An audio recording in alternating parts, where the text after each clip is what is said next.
오늘 성경 말씀은 요한복음 20장 1절 18절 말씀 보도록 하겠습니다. 한 절씩 교독하겠습니다. 안식 후 첫날 일찍이 아직 어두울 때에 막달라 마리아가 무덤에 와서 돌이 무덤에서 옮겨진 것을 보고 시몬 베드로와 예수께서 사랑하시던 그 다른 제자에게 달려가서 말하되 사람들이 주님을 무덤에서 가져다가 어디 두었는지 우리가 알지 못하겠다 하니 베드로와 그 다른 제자가 가서 무덤으로 갈새 둘이 같이 다름질하더니 그 다른 제자가 베드로보다 더 빨리 달려가서 먼저 무덤에 이르러 구부려 세마포 놓인 것을 보았으나 들어가지는 아니하였더니 시몬 베드로는 따라와서 무덤에 들어가 보니 세마포가 놓였고 또 머리를 쌌던 수건은 세마포와 함께 놓이지 않고 딴 곳에 쌌던 대로 놓여 있더라. 그때야 무덤에 먼저 갔던 그 다른 제자도 들어가 보고 믿더라. 그들은 성경에 그가 죽은 자 가운데서 다시 살아나야 하리라 하신 말씀을 아직 알지 못하더라. 이에 두 제자가 자기들의 집으로 돌아가니라.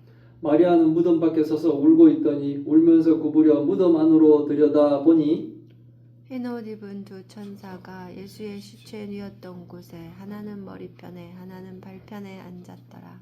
천사들이 이르되 여자여 어찌하여 우느냐 이르되 사람들이 내 주님을 옮겨다가 어디 두었는지 내가 알지 못함이니이다. 이 말을 하고 뒤로 돌이켜 예수께서 서 계신 것을 보았으나 예수이신 줄은 알지 못하더라. 예수께서 이르시되 여자여 어찌하여 울며 누구를 찾느냐 하시니 마리아는 그가 동산지기인 줄 알고 이르되 주여 당신이 옮겼거든 어디 두었는지 내게 이르소서 그리하면 내가 가져가리이다. 예수께서 마리아야 하시거늘 마리아가 돌이켜 히브리 말로 랍니 하니 이는 선생님이라는 말이라.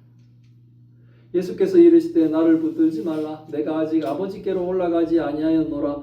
너는 내 형제들에게 가서 이르되 내가 내 아버지 곧 너희 아버지 내 하나님 곧 너희 하나님께로 올라간다 하라 하시니 막달라 마리아가 가서 제자들에게 내가 주를 보았다 하고 또 주께서 자기에게 이렇게 말씀하셨다 이르니라. 아멘. 예, 오늘은 부활절입니다. 절망을 뚫고 찾아오신 주님의 음성이라는 제목으로 말씀을 나누려고 합니다. 부활은 기독교 신앙의 핵심이지만 동시에 또 우리가 일반적인 상식으로는 도저히 받아들이기 어려운 사건이 바로 부활입니다. 부활을 받아들이지 못하는 것은 뭡니까? 우리의 경험과 이성에서는 죽었던 사람이 살아나는 것을 본 적이 없죠. 그러니까 부활이 바로 우리의 경험과 우리의 상식과 이성을 뛰어넘는 큰 사건이기 때문에 그렇습니다. 그래서 오늘 본문을 보면 이제 놀라운 사건들이 드러나죠. 예수님이 가장 가까운 사람들조차도 부활을 기대하지 않았다는 사실입니다. 예수님이 3년 동안 함께 있으면서 예수님의 죽음에 대해 직접적으로 말씀하신 적이 한 3번 있는데 그들은 예수님이 그 말씀을 들었음에도 불구하고 전혀 뭡니까? 예수님이 부활하실 거라는 것은 생각을 못하고 있었던 거예요.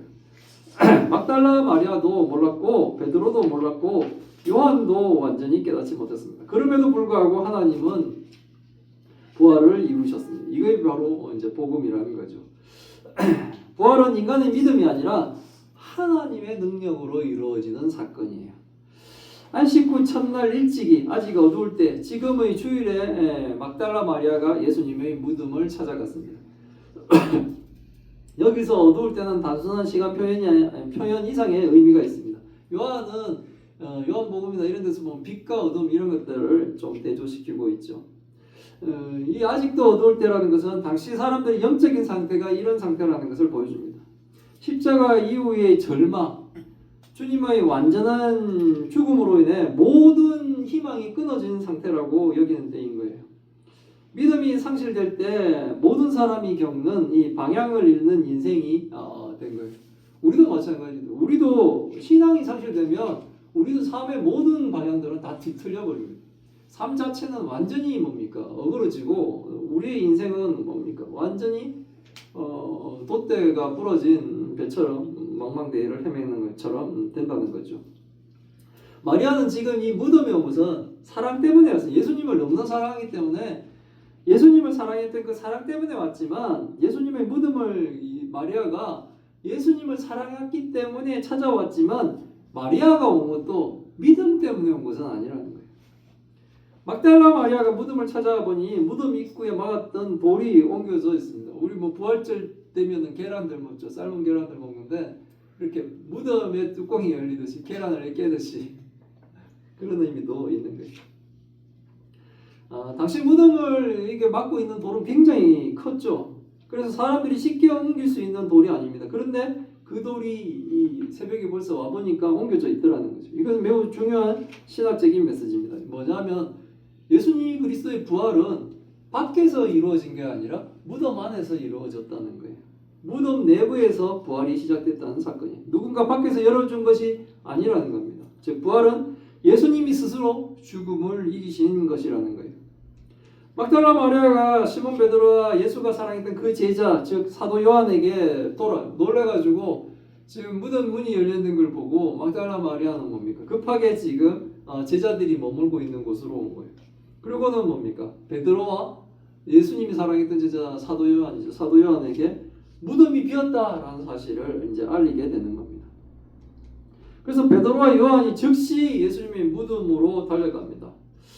아마 두 사람 중에 근데 요한이 베드로보다 좀 달리기를 잘한 것 같습니다. 요한은 베드로보다 더 빨리 달려 무덤에 먼저 도착했어요. 요한이 먼저 무덤에 베드로보다 달려놓았지만 무덤 안으로 들어가지는 못합니다. 그 밖에서 이렇게 구부려가지고 무덤 안을 들여다보니까 예수님을 시체를 감쌌던 세마포가 이렇게 놓여져 있는 것을 밖에서 보게 되는 거예요. 그러고는 이제 시몬 베드로가 이제 따라왔는데 도착해서 무덤 밖에 있었던 이 요한과 달리 베드로는 따라와 그 무덤에 도착하자마자 바로 뭡니까? 무덤 안으로 들어가 봅니다. 무덤 안으로 들어가 보니까 몸에 감쌌던 세마포를 보았고 머리를 쌌던 수건은 딴 곳에 딱 따로 놓여 있음을 이제 보게 된 거죠. 이 두 사람이 지금 보고 있는 건 뭐예요?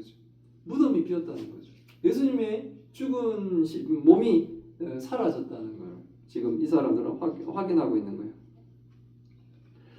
베드로가 들어간 후에 요한도 따라 들어가서 무덤이 빈 것을 같이 확인하게 됩니다. 두 사람의 성격 차죠. 이거는 요한은 좀 신중한 편이고 베드로는 행동 중심적인 인물이라는 것이 예수 그리스도의 비어있는 무덤을 확인하는 과정에서도 우리가 좀 볼 수 있어요.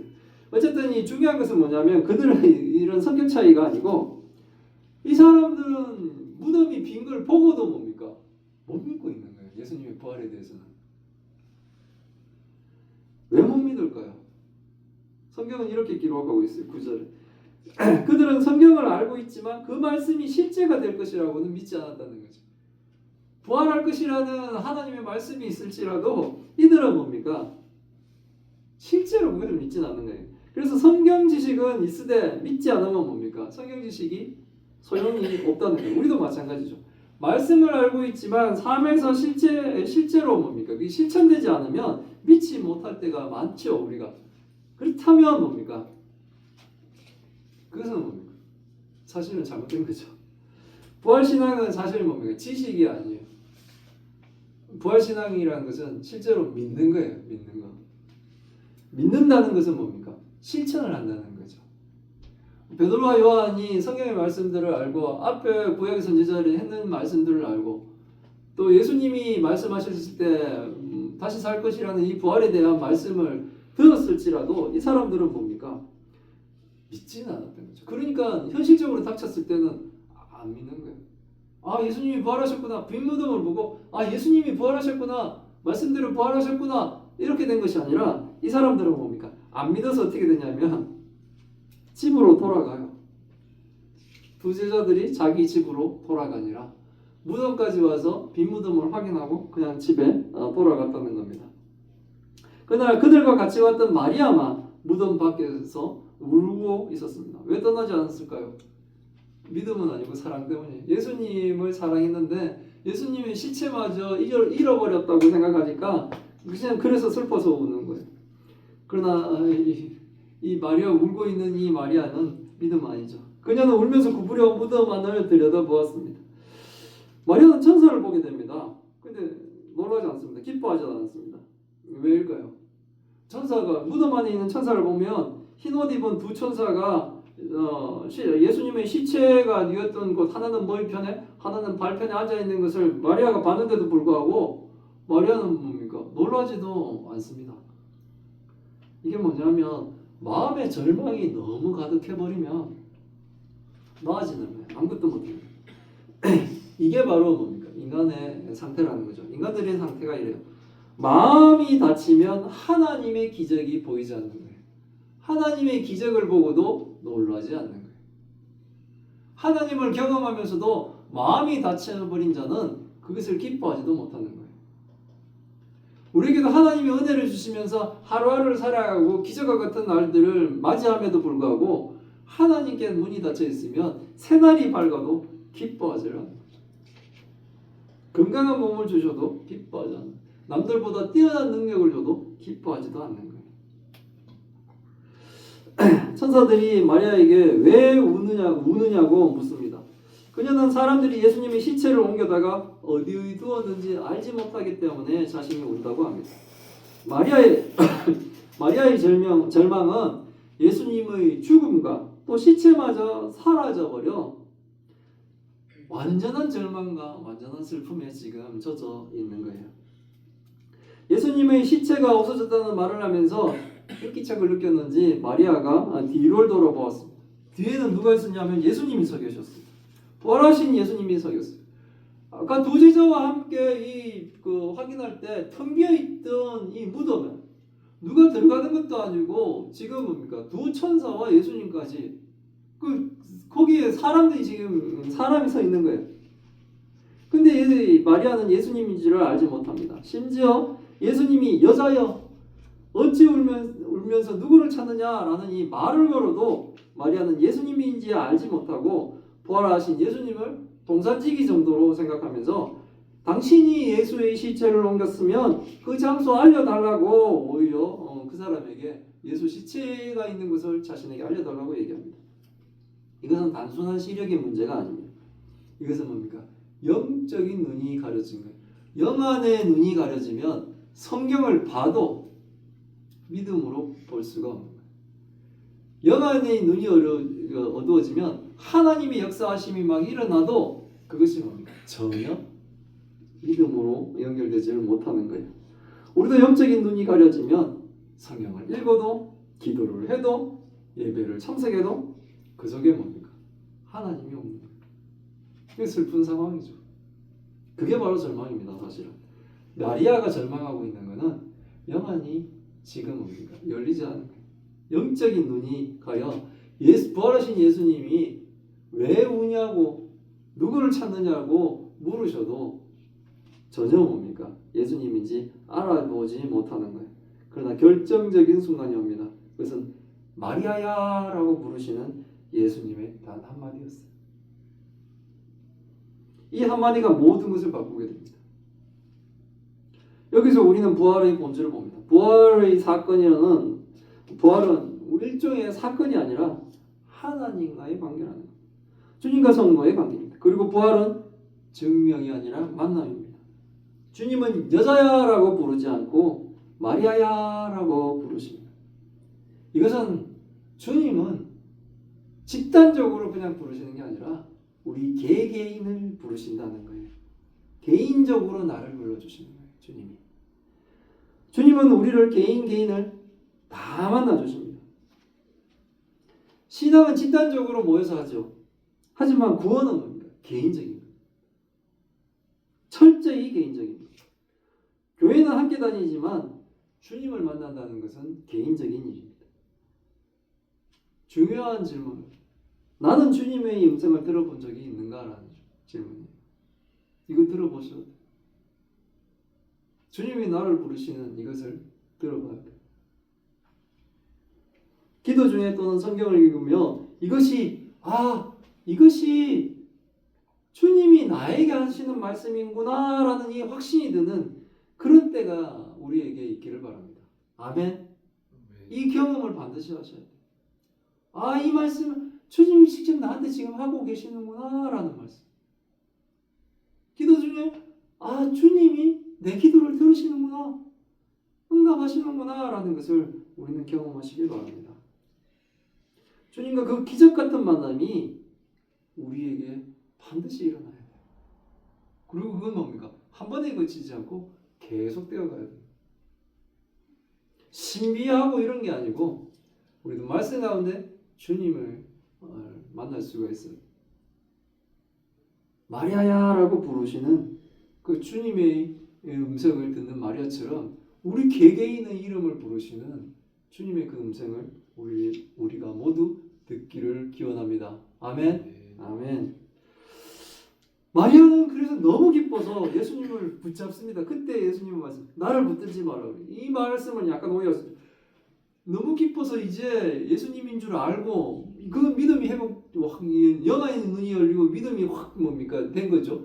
그래서 확 붙들려고 그러는데 잡지 말라고 그러는데 오해할 수가 있죠. 왜 붙들지 말라고 하셨을까요? 이것은 뭡니까? 일종의 과거의 방식에서 좀 벗어나라는 거예요. 마리아는 십자가 이전에 예수님을 붙잡으려고 지금 하는 거예요. 함께 걸었고 함께 식사했고 눈에 보였던 과거 십자가에 매달리기 전에 예수님을 지금 마리아는 붙잡으려고 합니다. 그러나 이제는 달라지셨어요.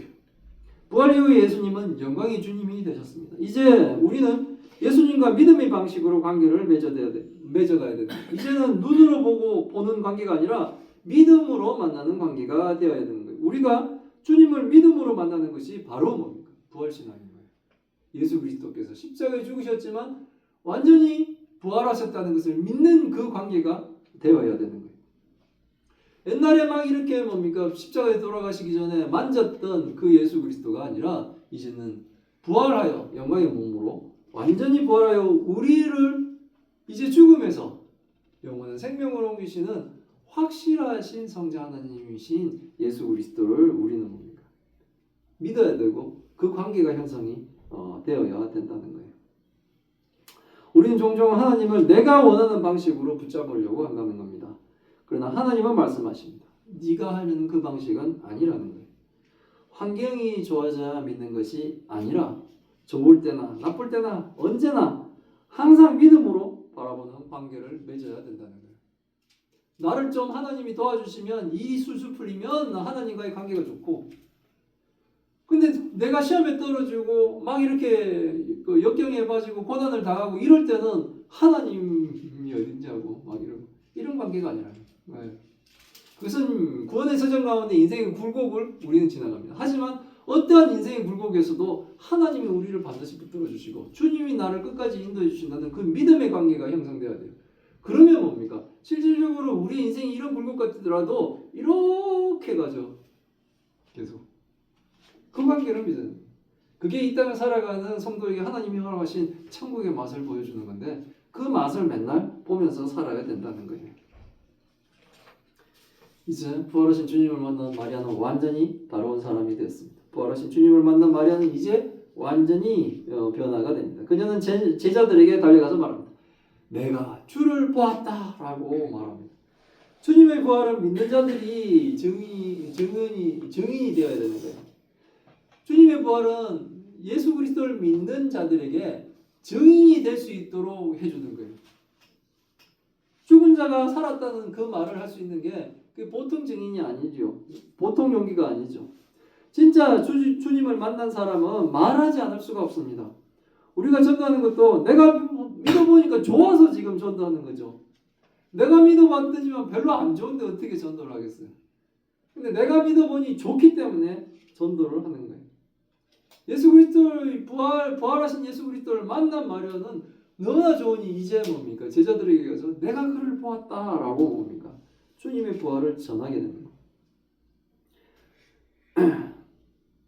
내가 만난 예수가 너무 좋으면 누구부터 챙겨? 내가 사랑하는 사람부터 챙길 수밖에 없는 거예요. 그래서 저도 예수를 믿으니 제일 처음에 눈에 들어온 게 저희 부모님이 제일 먼저 들어왔어요. 평생 불교 믿는다고 저러셨는데 이제 내가 예수 그리스도를 믿어보니 너무 좋은데 지금 믿고 계신 저 불교는 그 결과가 뻔한데 빨리 하나님을 믿게 했으면 좋겠다라고 그런 생각이 막 들고 열심히 전도하려고 했던 것입니다. 또 하나님은 그 응답을 다 들어주시고 그 눈물의 기도들을 들어주셔서 다 믿고 돌아가시기 위해서 제 마음을 또 편하게 해주셨어요. 예. 오늘 이 부활절 맞아가지고 이 부활의 본문을 가지고 왔습니다. 이 부활의 본문, 오늘의 본문을 통해 우리가 또 하나 알게 된 사실은 주님의 부활을 지금 최초로 목격하고 증언하는 사람이 사도가 아니었다는 거죠. 예수 그리스도를 3년 동안 아주 측근에서 따라다니며 그리고 뭡니까? 하나님 주님으로부터 배운 것도 가장 많았고 막 이렇게 능력 있는 그런 남자 사도들이 주님의 부활을 첫 번째 목격하고 주님의 부활을 처음으로 전하고 막 이럴 줄 아는데 그게 아니라 주님의 부활을 처음으로 목격한 사람, 주님의 부활을 처음으로 전한 사람이 바로 막달라 마리아였다는 거예요. 그 당시로 보면 가장 소외된 계층의 여자가 그랬다는 겁니다. 이게 바로 하나님의 방법이라는 겁니다. 약한 자를 사용하시고 예상 밖의 사람을 통해 하나님은 역사하신다는 거예요. 그러니 우리가 우리의 연약한 것으로 우리가 실망할 이유가 없다는 겁니다. 저는 실망을 좀 많이 했어요. 부활절에 막 많은 행사도 하고 싶었고 많은 성도들과 함께 있었으면 좋겠다라는 생각도 했었어요. 그렇게 하지 못했죠. 딸이 함께 부활절 예배 참석 못하고 결국 이제 부산에 있는 교회의 청년부의 친구들과 이제 참석할 수밖에 없게 돼가지고 막 그런다 그럴 때도 마음에는 되게 허전한 마음도 사실은 있었어요. 그런데 하나님의 말씀을 보면 하나님은 가장 연약한 자로 하나님이 그 뜻을 이루어 가신다라는 말씀을 보고 또 힘과 용기를 또 얻었어요. 아, 주님이 나한테 이 말씀을 해주시는구나. 주님의 음성이 또 저한테 들렸어요. 우리도 이제 예수 그리스도의 부활을 믿는다면 이제 우리도 막달라 마리아처럼 증인이 될 수 있는 겁니다. 그리고 또 우리는 증인이 되어야 돼요. 내가 부활하신 주님을 보았다. 내가 부활하신 주님을 만났다라고 증언을 해야 됩니다. 증인이 되는 방법은 말로 하기도 하고 우리의 삶으로 또 우리의 태도로 우리가 주를 보았다라는 것을 증언하는 그 삶을 살아가야 되는 거예요. 오늘 입교한 성도도 이제는 뭡니까? 예수 그리스도의 부활을 증언하는 증언자로 온전한 삶을 살아야 되는 거예요. 우리가 그 예수님의 부활을 증언하는 온전한 증인자의 그 삶을 사는 참교회와 참 성도들이 다 되시기를 기원합니다. 아멘. 예, 기도하겠습니다. 하나님 감사합니다. 오늘 말씀을 통해 하나님 뜻을 알게 하시니 감사드립니다. 죽음을 이기시고 부활하신 주님을 기뻐하며 찬양합니다. 무덤과 같은 절망 속에서도 역사하시는 하나님, 우리의 어두운 마음과 믿음 없는 심령을 불쌍히 여겨주옵소서. 마리아처럼 울고 있는 우리에게 찾아오셔서 우리의 이름을 불러주시는 주님의 음성을 듣게 하옵소서. 눈물로 가려진 우리의 영안을 열어주시고 부활의 주님을 분명히 보게 하시고 믿게 하옵소서. 이제는 과거의 방식이 아니라 믿음으로 주님을 붙드는 삶을 살게 하옵소서. 우리의 삶이 부활의 증거가 되게 하시고 내가 주를 보았다 고백하는 인생이 되게 하옵소서. 부활의 증인으로 주님의 부활을 증거하는 참교와 참성도들 다 되게 주님 도와주옵소서. 이 모든 말씀 우리 주 예수 그리스도 이름으로 기도드리옵나이다. 아멘.